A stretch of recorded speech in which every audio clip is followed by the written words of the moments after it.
तो पलायन दू तरह के छे। अहाँ सब प्रशांत किशोर जी के बारे में लगभग जानते छिए।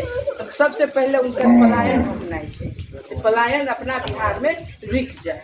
दोसर में छे जेना अपना महिला सबके एकटा पेंशन जीविका देतु चलैत है, जीविका में 1% दै छै, 12 महीना 1 साल में 12% ले छे, और ई 1 साल में 4% ब्याज पर हमरा अहाँ के उ पैसा ऋण द के अपना सबके फैक्ट्री रोजगार खोला के एहिठिना घर में अपन बालो बच्चा नौकरी करते और हमू अहाँ सब एक घर में बैठ के एक रोजगार करबे। महिलो से सोचलखिन।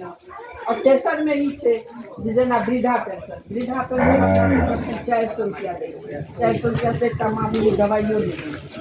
और उनकर सरकार बने छे, अहाँ सब मदद करे छी, अहाँ सब जोड़ दै छिए। उनकर सरकार अगर बने छे तो वृद्धा पेंशन 2000। तेसर में छे किसान सबके कि जे हम खेती करे छी